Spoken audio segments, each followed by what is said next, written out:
In Los Angeles, programs like the APLA provide food, housing, and medical services to the more than 60,000 people suffering from the disease. The poverty rate has risen from 13.2% in 2008 to 14.2% in 2009. This is the highest it's been since official records began in 1959. Recycling centers like this one are meant to divert some of California's 44 million tons of garbage that it produces each year.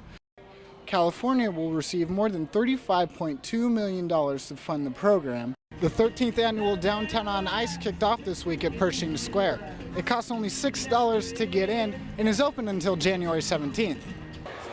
Crowding the streets for a purpose, thousands marched to North Hollywood to support the effort to fight AIDS. The AIDS Walk, which was spearheaded by the APLA, raised more than $2.8 million. The funds go to support many of the project's programs. In Los Angeles, programs like the APLA provide food, housing, and medical services to the more than 60,000 people suffering from the disease.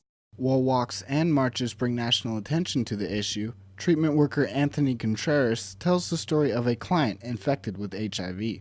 And with that one sexual encounter, he contracted HIV. The chances of him infecting his fiancée are great. And now that she's breastfeeding her child, the fact that he could infect his 9-month-old daughter is pretty likely. Along with food and counseling, the APLA provides medication. But for one man, the medicine proved too much. In 2006, I decided not to take him anymore. Leo McEverly Jr., an HIV-positive patient, has been on several treatment regimens and explains his concern. I don't know what the long-term effects are of these strong medications that they were killing people off with, and now people are living with it. But yet they're coming, complications with heart or kidney or liver or pancreas. Since 2009, the APLA has had more than 9,000 people take advantage of their services. In Los Angeles, this is Greg Donnell for Valley View News.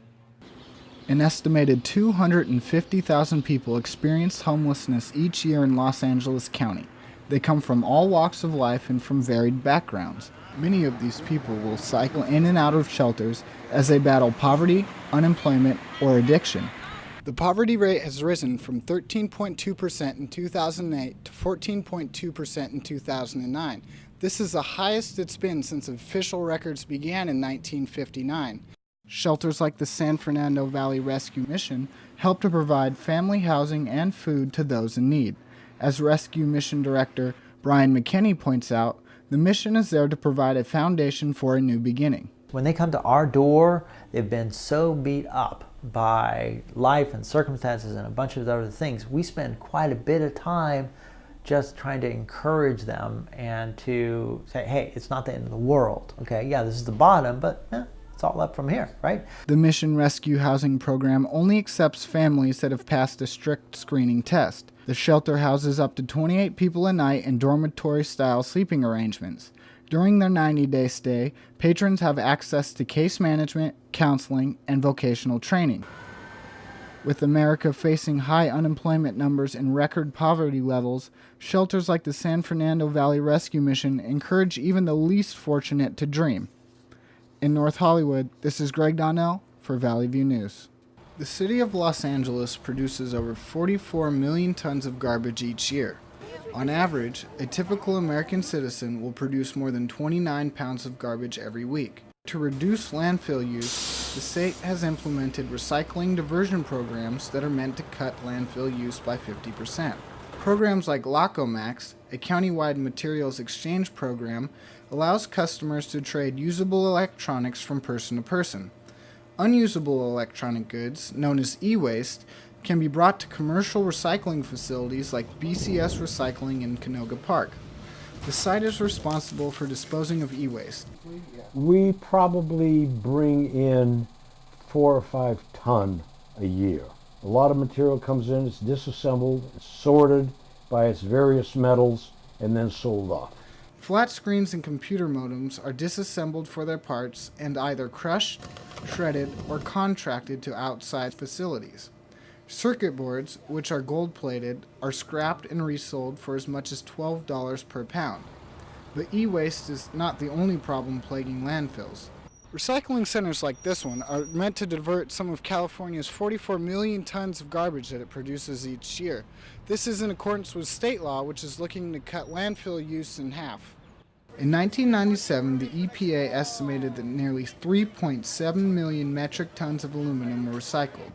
So far, over 7,000 communities in California have installed pay-as-you-throw-away programs. Recycling programs like Replanet allow users to recycle cans for cash right on the spot. Students and collecting bottles, and that actually helps the planet. Companies really need to be, aware, and we really need to be more educated on what green is. In order to keep the planet clean, we must clean up after ourselves. From Northridge, this is Greg Donnell reporting for Valley View News. Hello and welcome to On Point. I'm Greg Donnell. Today we're going to be talking about the economy and illegal immigration, two big buzzwords in this fall's election. But how do these two intersect?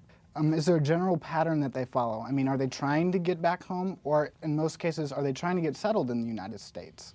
I mean, once again, it depends on the individual situation. So if we implemented a large-scale guest worker program again, do you think that would be a benefit to the American economy? Well, I think the answer would be yes. Do you think the image of a homeless person is consistent with the same image that we had 50 years ago of the guy with a stick in a sack walking around downtown? Not at all, not at all. Because again, I think I mentioned this earlier, 50, 60 years ago, the image was, middle-aged, mostly middle-aged white guy. I'm Greg Donnell. Have a great day.